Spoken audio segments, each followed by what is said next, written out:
Today, I'm gonna tell you about the time I got to film for Joel Osteen. Yeah, you know the guy.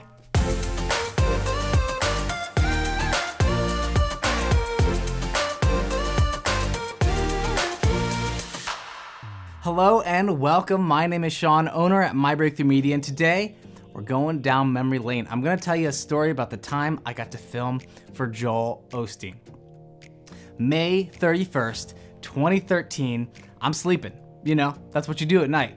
And all of a sudden, in my dream, I noticed that there's like a phone ringing and like something, you know how like you have those dreams and like something magically appears? Well, that happened for me. Thankfully, I woke up and I got a phone call. Didn't know who it was from, but luckily I picked it up. So the person that was calling was from the media department at Lakewood Church. So essentially my church, Freedom Life, was partnering with an event that they do across the country called Night of Hope.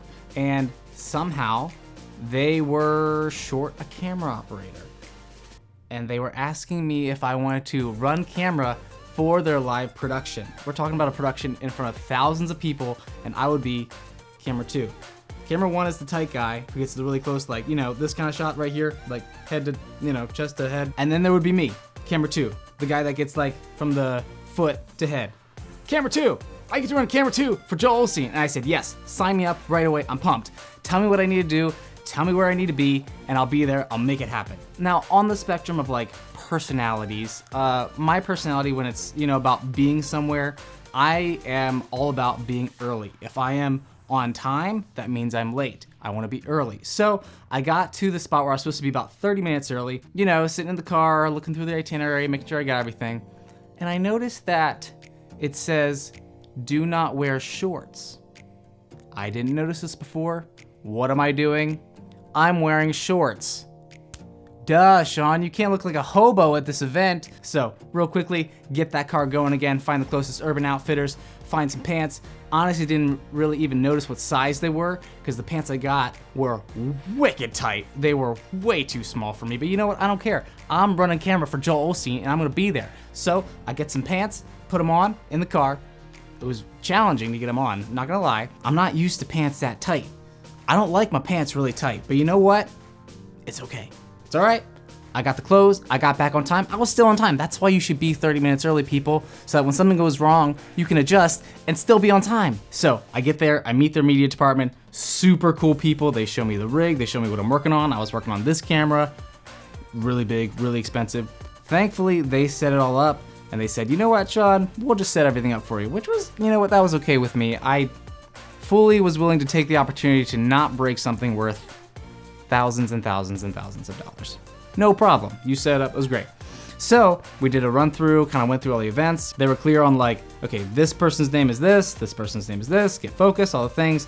It was actually really easy. Like the rig is super cool. On the one side, you have the ability to just kind of zoom in and out, and the other side on the grip is just you twist to focus. I had never operated a camera of that size, of that magnitude before, but it was honestly not very hard to pick up. So we're now getting closer to the service. Things are about to get started and get happening, and I'm starting to get like a lot of texts and a lot of pictures from people like, hey, you're running camera? How did that happen? And I was like, yeah, I got a call this morning. Who would have thought? And then before I knew it, it was like the service was about to start. So I had my headset on, I'm ready for the shots. Director, tell me what you need me to do, and I'll do it. And so for the first shot of the whole night, I was the first shot. I was the really wide shot, and I just kind of slowly zoomed in, kind of set the atmosphere, you know, one of those shots. And it was super cool. And so the worship was going, and I was getting different shots of band members and the different singers, and then speakers were coming on stage, and Joel spoke. And like hundreds of people got saved. It was such a cool experience. It was honestly like, it felt like a God thing because it was about a month or two before I started my media position at my church.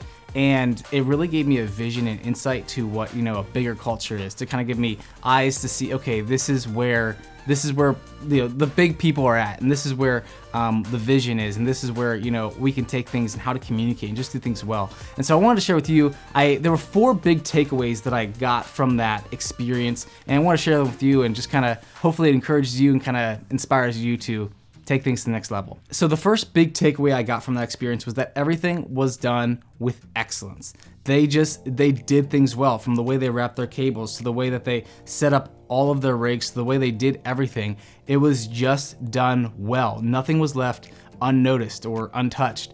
And that's why, obviously they have such a huge following. They're doing things with excellence and God is blessing it, which I thought was really cool. The second big takeaway I got from it is that run-throughs are huge. Like having an idea of what's happening and then transitioning from those different elements so that there's no dead air is absolutely vital, and it really goes to making an experience really engaging and really inviting. The third big takeaway I got was that from a video production standpoint, it is the director's job to really over communicate and make sure that your camera operators know what's coming up next and know what shot you're going to, and just really over communicating so that we don't have slip ups and that people are ready, and that it's your job to be very laser focused and make sure that you know what's going on and you're on point. And the fourth thing I'd say that I took away from that experience was that the director of the cameras really made it fun. Like in your ears before the service, like he's cracking jokes, he's having a good time. Obviously, we're focused and we know what we need to do, but he really made it an enjoyable experience. And I really love that. I think from a directing standpoint, you're communicating with your camera ops and you really wanna obviously strike a bond with them, and you wanna make this a fun experience. You wanna make obviously what you're doing great and you wanna do it excellent, but you wanna make sure to enjoy the process as well. And so that was my experience with Lakewood. And Joel, if you ever need me to film for you again, bro, I'm there. I got you. No worries. Just shoot me a DM right here. The rest of you, just follow along. You never know what might happen. You don't know if you're gonna see me with Joel again. Maybe. We'll see. Either way, follow along, subscribe, follow the journey, and I'll see you in the next video.